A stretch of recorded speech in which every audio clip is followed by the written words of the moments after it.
Cette semaine, à Église en sortie, on s'entretient du plus récent rapport de l'aide à l'Église en détresse avec la directrice d'AED Canada, Marie-Claude Lalonde. On vous présente un reportage sur l'Église Notre-Dame des Victoires de Québec et on parle du livre Le pays rêvé du curé Labelle avec l'historien et auteur Richard Lagrange.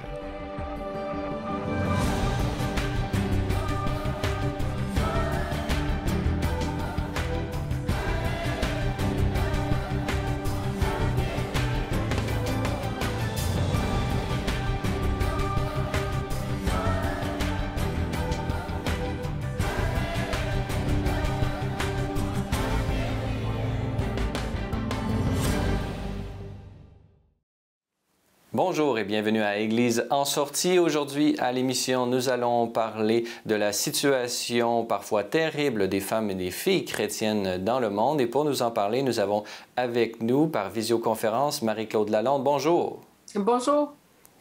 Marie-Claude Lalonde, vous êtes directrice nationale de l'organisme Aide à l'Église en détresse, organisme qui vient tout juste de publier un nouveau rapport intitulé « Entendez ces pleurs, l'enlèvement, la conversion forcée et la victimisation sexuelle des femmes et filles chrétiennes ». Nous sommes habitués pour nos téléspectateurs, puisque nous vous avons reçu plusieurs fois à l'émission, pour parler des différents rapports que vous publiez à chaque année. Mais ce rapport est une nouveauté. Pourquoi, Marie-Claude Lalonde, avez-vous vu et pensé qu'il était essentiel d'offrir un rapport spécifique sur la situation des femmes et filles chrétiennes dans le monde? Oui, bien écoutez, c'est une situation que nous, on constate depuis de nombreuses années. Sur le terrain, hein, on n'en entend pas beaucoup parler, mais nous, on le constate, on s'aperçoit que loin de se résorber, c'est un phénomène qui est en augmentation. Et donc, on a voulu faire connaître cette situation-là dont la majorité des médias, il faut bien le dire, ne parlent pas du tout. Comme je le dis souvent, les femmes et filles chrétiennes ont deux tares, hein, celle d'être femme et celle d'être chrétienne en milieu minoritaire. Ce qui se passe, c'est que ces femmes et ces filles sont souvent victimes d'enlèvements, de conversion forcée, de mariage forcé et se retrouvent dans des situations difficiles où elles sont exploitées sexuellement, exploitées comme esclaves, torturées. Et donc, c'est une situation qui est très, très préoccupante parce que, comme je le disais, toujours en augmentation. Marie-Claude Lalonde, vous l'avez mentionné, cette situation, elle est mal connue. Pourquoi, justement, connaît-on mal? Quelles sont les raisons qui font en sorte que cette situation des femmes et filles chrétiennes est peu connue en ce monde? Bien, la raison, elle est bien simple, c'est que les femmes et les filles qui sont victimes de ces agressions, si on peut appeler ça comme ça, ne veulent pas parler. Elles ne veulent pas parler publiquement lorsqu'elles s'en sortent. Elles ne veulent pas que leur histoire soit connue pour deux raisons principales. La première étant la peur des représailles, parce que souvent ces femmes ont été menacées de mort. On les a menacées elles, mais on a menacé leur famille tout entière également, donc par peur. Et la deuxième raison est souvent une question un peu plus culturelle, mais pour éviter de jeter la honte sur elles-mêmes, leur famille et parfois même toute leur communauté.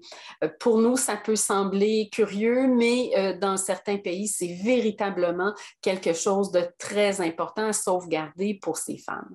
Mais on peut le penser également au Québec et au Canada. On voit souvent cette nécessité d'une prise de parole des femmes qui subissent justement des sévices et des agressions. Parfois, même ici, c'est difficile de prendre la parole. Donc, on peut s'imaginer à quel point dans certaines cultures, c'est encore plus difficile.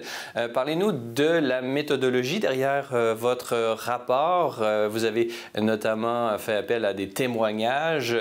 Comment avez-vous dressé ce portrait de la situation des femmes et filles chrétiennes dans le monde?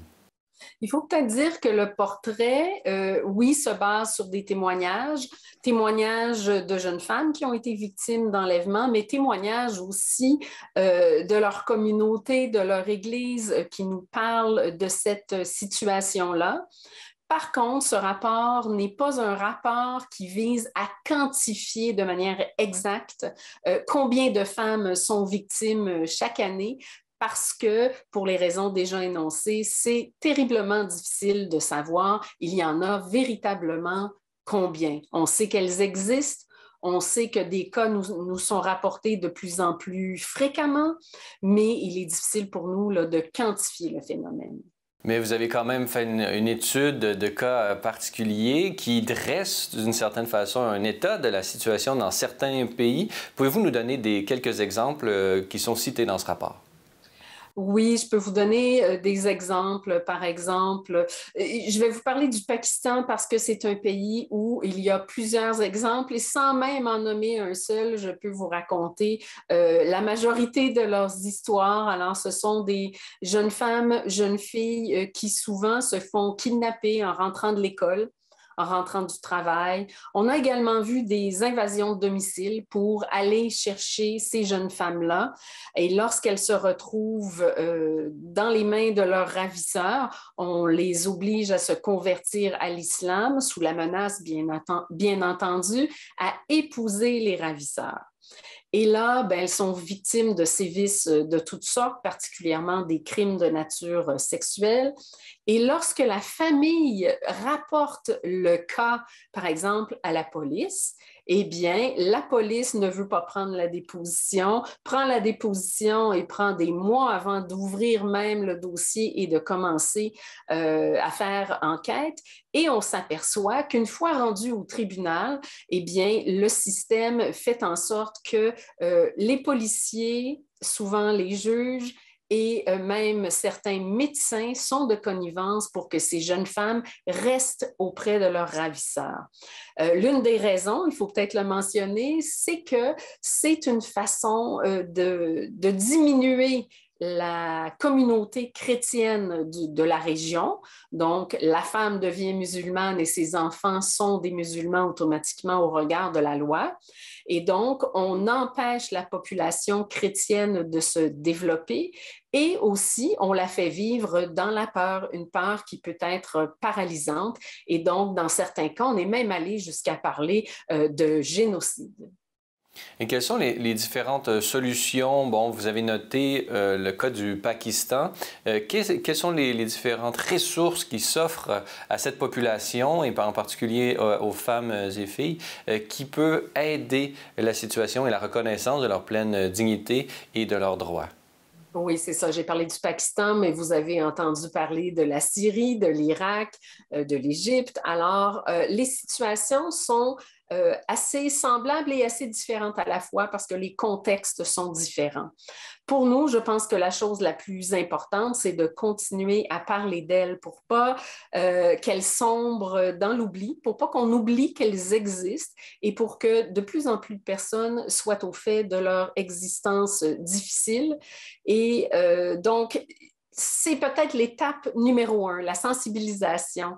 La deuxième chose que l'on peut faire, bien entendu, c'est de faire pression auprès de nos dirigeants, de nos gouvernements, afin que dans leurs relations internationales, ils aient des critères de respect des droits et libertés de la personne, parce que la liberté religieuse en fait partie, et plus particulièrement concernant l'intersection entre le droit à la religion, le droit à la liberté religieuse et la situation des femmes. Alors ça, je pense que c'est bien important que nos gouvernements se positionnent et souvent, ils sont réticents à le faire pour des raisons économiques. Et peut-être la troisième chose aussi qu'on peut faire, c'est de donner aux organismes qui leur viennent en aide. Les organismes ne sont pas très nombreux, mais ils sont là et les gens peuvent participer à aider ces communautés chrétiennes dans leur ensemble, mais aussi ces femmes qui sont maltraitées particulièrement. Et bien évidemment, pour aider nos téléspectateurs à en connaître davantage et s'impliquer pour cette défense de la dignité et des droits des femmes chrétiennes partout dans le monde, nous invitons bien évidemment à consulter votre site Internet où se trouve une panoplie de ressources ainsi que ce rapport intitulé « Entendez ces pleurs, l'enlèvement, la conversion forcée et la victimisation sexuelle des femmes et des filles chrétiennes qui se trouve sur cette page Internet qui apparaît en ce moment même au bas de l'écran. Marie-Claude Lalonde, je rappelle que vous êtes la directrice nationale de l'aide à l'Église en détresse et nous étions réunis pour parler de ce rapport. Alors, merci beaucoup d'avoir été avec nous. C'est moi qui vous remercie.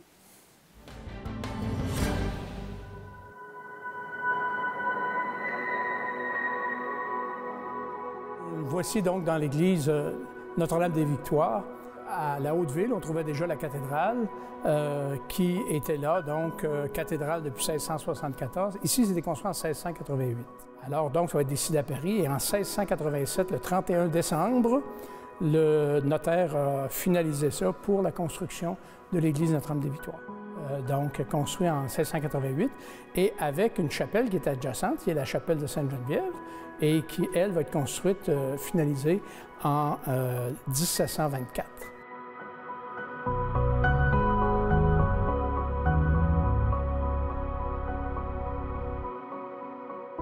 L'Église a été érigée sous le vocable de l'Enfant Jésus en 1688, et il va y avoir deux événements qui vont changer le nom de l'Église.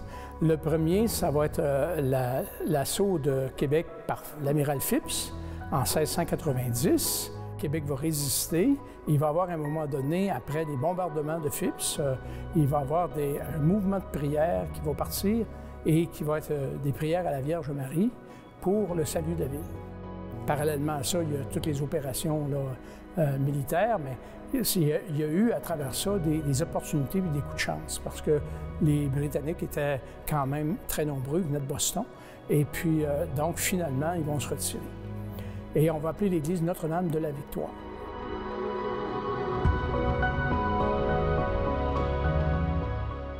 Après cela, en 1711, il y a une flotte plus grosse encore qui était venue aussi de Nouvelle-Angleterre, la flotte Horatio Walker.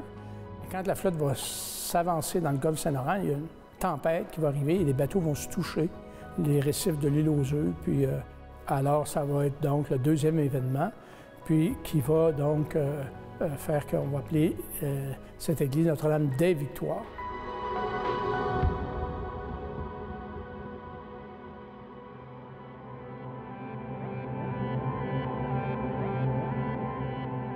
Ici, le maître matériau, c'est le bois. Alors donc, les choses sont en bois.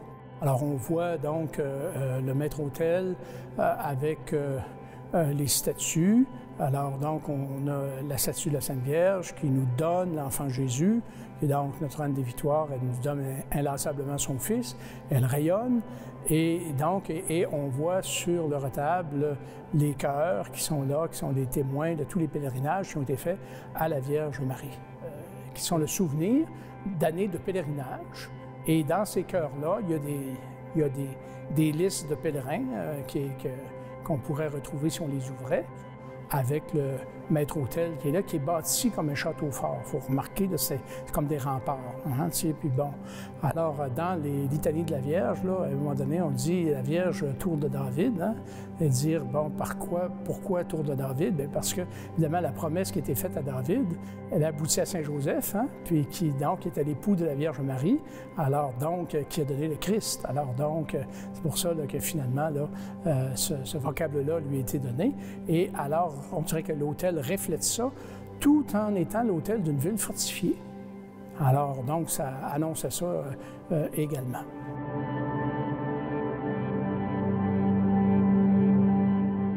Les deux qui sont du côté de la rue Notre-Dame sont deux tableaux qui sont de la collection dite de Desjardins.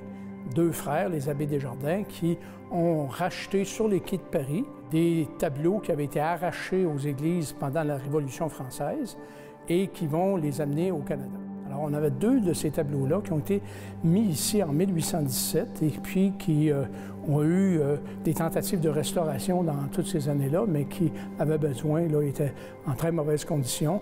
Un qui parle de la montée au calvaire et l'autre de l'élévation de la croix. De l'autre côté, on trouve un grand tableau aussi qui est un tableau d'Augustin Wolff et qui représente l'Annonciation.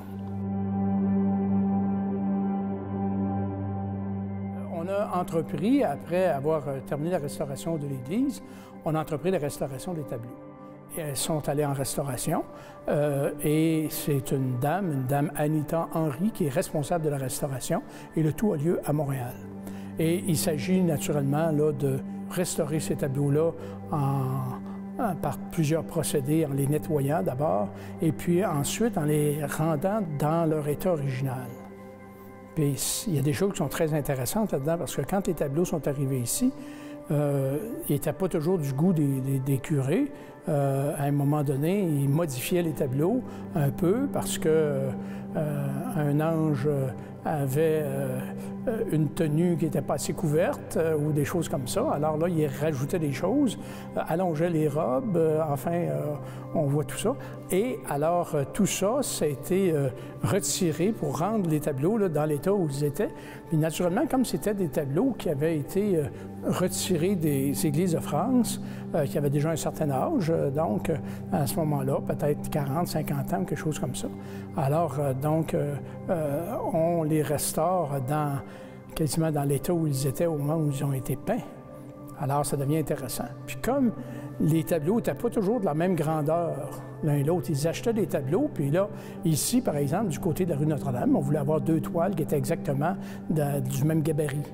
Alors, les cadres ont été faits par François Baillarger, et puis, à ce moment-là, quand les tableaux sont arrivés, il y en a un qui était plus étroit. Alors, ils ont rajouté 2 bandes, et puis ils l'ont fait peindre par un peintre d'ici pour apparier les bandes en complétant, n'est-ce pas, le ciel, les personnages et tout ça. Mais naturellement, quand ils ont fait les bandes-là, ils les ont appariées à l'état du tableau quand il est arrivé ici. Alors là, donc, dans la restauration, on arrive à avoir un tableau qui est pas mal plus éclatant que les bandes latérales qui ont été rajoutées, puis que, donc, il faut faire du surpeint pour pouvoir réapparier ça autrement. Alors, c'est des curiosités de la restauration.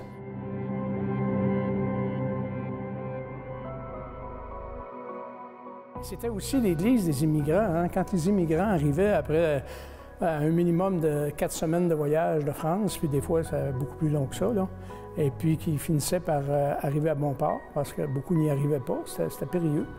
Et alors, c'est un premier endroit là, où ils pouvaient s'arrêter puis dire « on est rendu, Dieu merci ». Alors, l'église Notre-Dame-des-Victoires jouait beaucoup ce rôle-là. Notre-Dame-des-Victoires a toujours fait partie de Notre-Dame de Québec. Elle est devenue paroisse qu'en 1944. Avant ça, c'était une succursale de Notre-Dame de Québec. Ça a toujours été resté lié à l'idée d'avoir une église en haut et une église en bas. En 2004, elle a été refusionnée à Notre-Dame de Québec pour revoir l'espèce de binôme qu'il y a eu toujours, puis qui continue encore aujourd'hui. Alors, 2 lieux différents, mais un peu la même destinée, le même rayonnement, le même souvenir aussi, puis la même lancée par en avant, parce que, naturellement, ce qu'on a été autrefois est encore une promesse de ce qu'on peut être demain.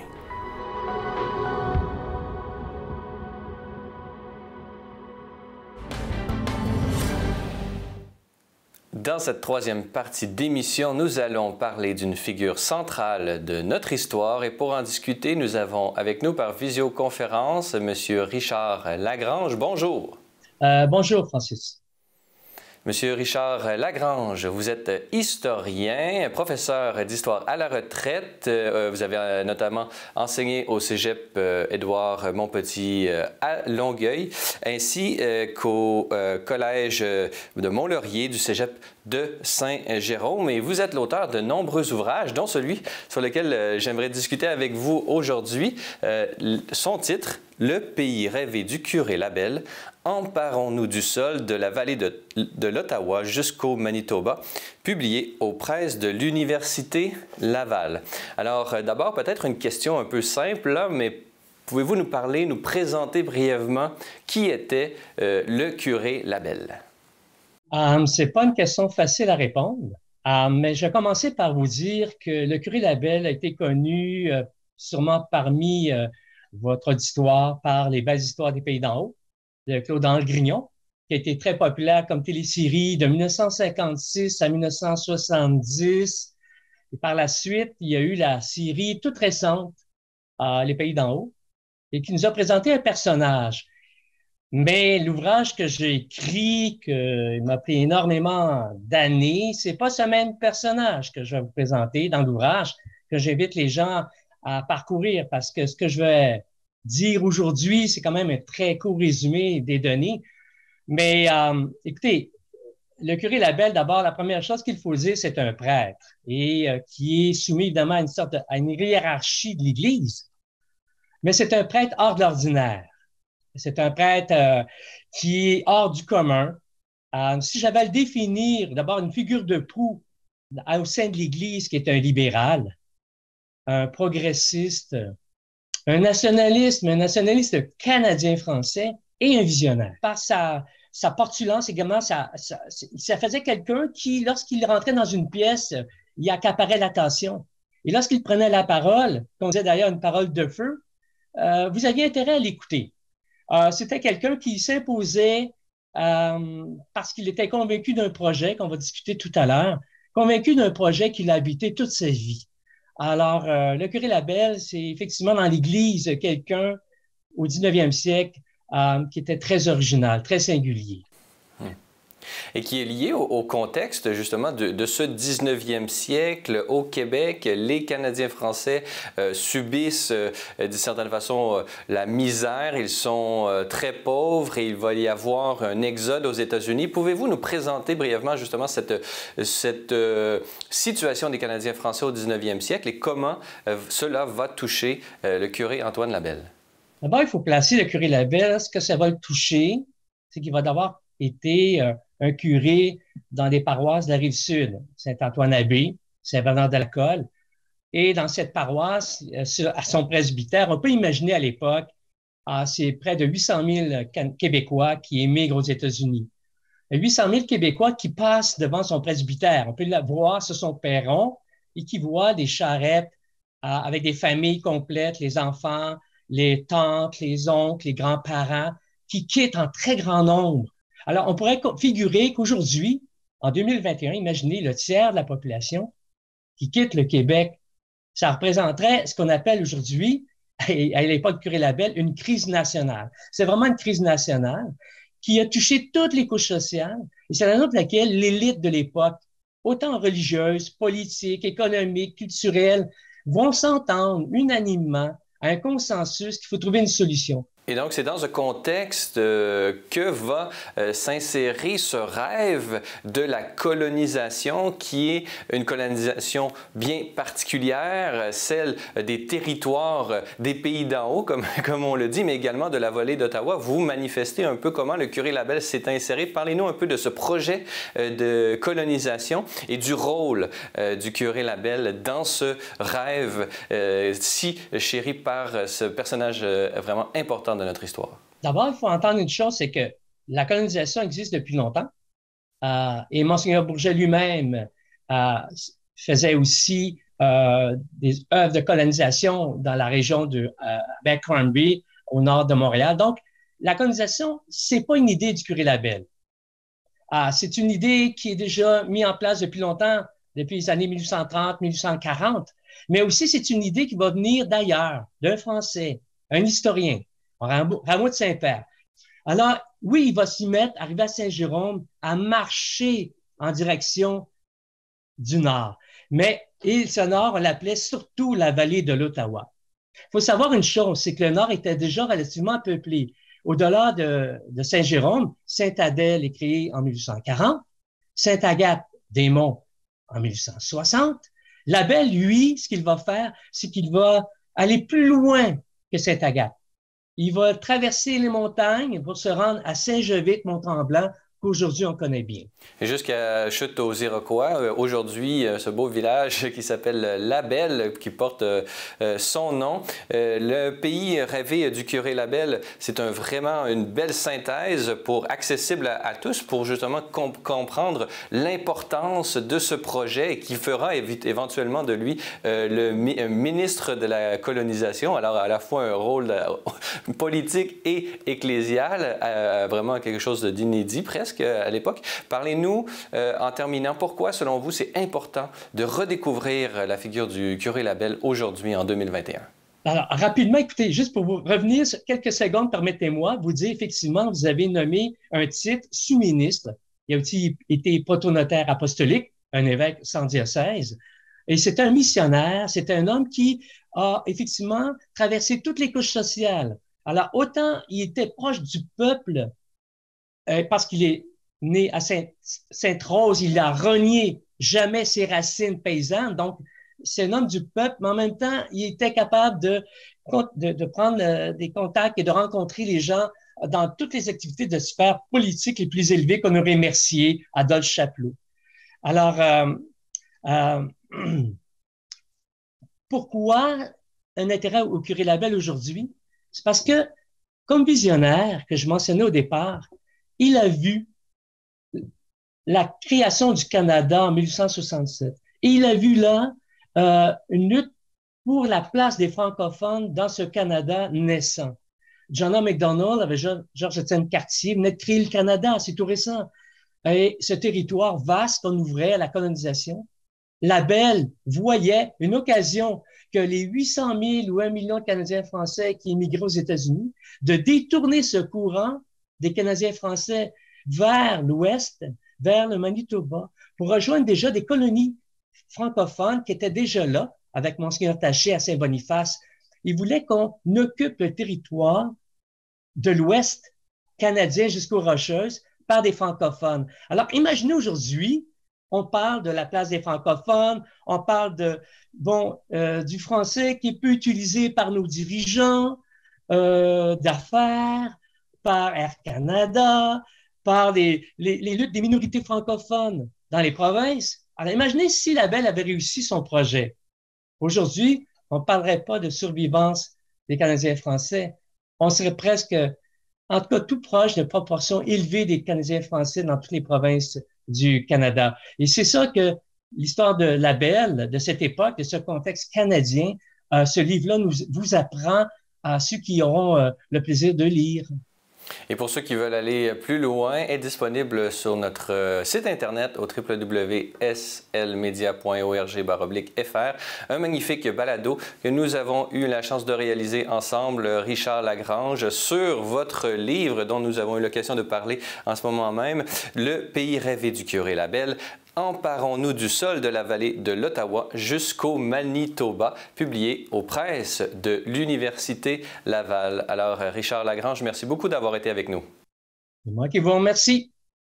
Voilà, c'est tout pour aujourd'hui. N'hésitez pas à consulter notre site Internet où vous retrouverez l'ensemble de nos émissions, ainsi que sur notre chaîne YouTube. Et sur ce, je vous souhaite une très bonne soirée à notre antenne.